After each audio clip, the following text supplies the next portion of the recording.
In this chapter, you learn an approach called incremental analysis that helps you make business decisions in a more systematic fashion. Managers constantly face decisions that impact profitability. For example, suppose a customer requests a special one-time order that requires that you make changes to your standard product. Should you accept the order? The approach that many people use to answer this question actually results in the wrong answer. If you use that approach, you will actually reduce your company's profitability. Other common decisions addressed in this chapter include the decision to produce your own components or outsource production, whether you should sell a product in a partially completed state or process it further, and whether to repair or replace equipment. You will also learn how to decide whether to eliminate a division that appears unprofitable. Companies that have multiple divisions prepare reports that show the profitability of each division. Sometimes divisions show negative profits. Managers often think that they should eliminate any division that is unprofitable in order to increase the overall profitability of the company. However, you will learn in this chapter that sometimes eliminating an unprofitable division actually reduces a company's profitability.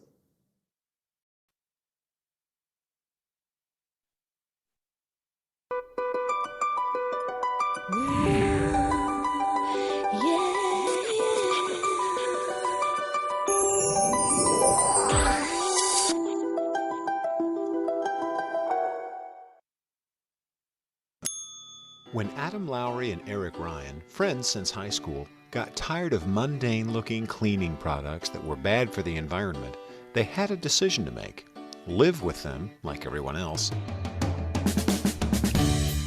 or try to create an entirely new line of eco-friendly cleaning products, even if that meant competing against large, powerful, and established corporations. We knew when we started this business that we weren't going up against one Goliath player, we were actually going up against 7 Goliath players who arguably had a 100-year head start on us. So reinventing soap is no easy task. It's a very basic product, and our only chance of success was to bring a lot of differentiation. So this tiny little bottle does 50 loads of laundry, which would be the equivalent to a very large jug. And essentially, it's not only the world's most efficient laundry detergent, but it's also the world's greenest laundry detergent. Managers make important decisions all the time, and some of those decisions require looking at costs in unusual ways. For Adam and Eric, their first was to decide whether to build a factory themselves, outsource completely, or, because of their unique needs, outsource in a way that gave them a degree of control. Which of these methods would cost more? Which would be more environmentally friendly? Like many managers, they followed 4 basic steps in their decision-making process. They identified a basic challenge. How would they manufacture Method soap? They evaluated their options: open a factory, completely outsource production, or outsource production and retain some control. Weighing all the costs and benefits, they made a decision. And after all the numbers started to roll in, they reviewed the results of that decision to make sure they'd made the right choice.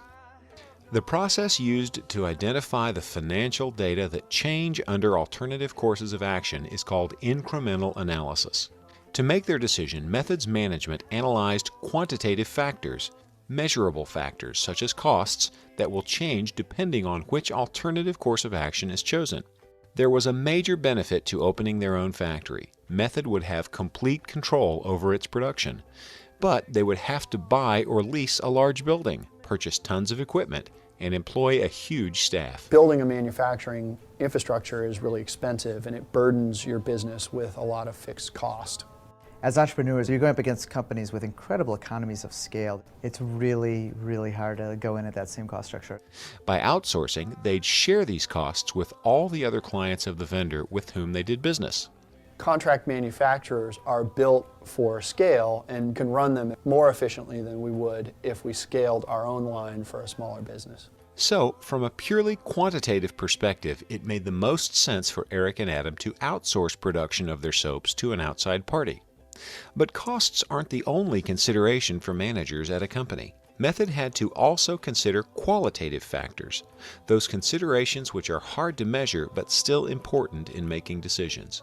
Their main mission, to make soap that's easier to use, more attractive to display, and better for the environment, sets them apart from other cleaning products.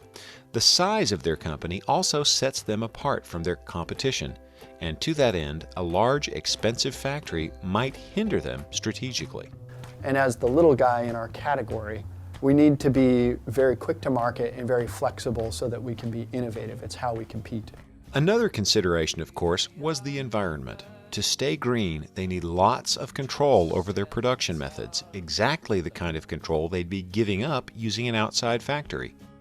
Ultimately, they chose to outsource the manufacturing of their products, but only with vendors that shared their concerns for ecological production methods.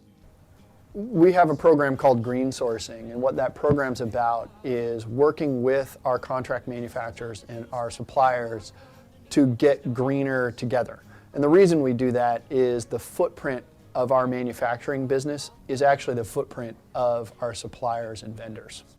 But executing a plan is not always as simple as it might seem. In the case of one manufacturer, for example, Method offered to install solar panels on the roof of the factory to power the forklifts. But because we didn't own that facility, and actually our vendor didn't own that facility, they leased the building, we had to get very creative in how we did the solar installation. So we installed the solar on top of a decommissioned tractor trailer and parked it on the side of the building and ran the wires in the side door.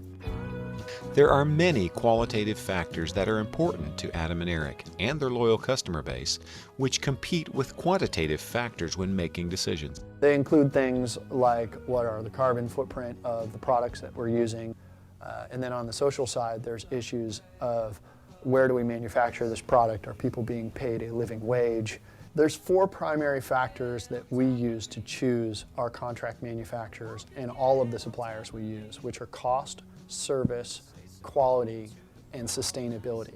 Even though Method's environmentally friendly manufacturing choices cost more up front, in the long term they usually save money on day-to-day operating costs associated with using those technologies. So we have a fleet of 8 semi-trailers, 53-foot trailers that run exclusively off of waste vegetable oil biodiesel. But now they're the cheapest trucks in our fleet because they get 30 to 50% better mileage than any other truck. Adam Lowry and Eric Ryan are on a mission to change the way we clean. And by making great, informed decisions that weigh different options based on how they impact profit, costs, and intangibles like brand identity, they keep Method soaps cleaning up at the cash register and in the environment.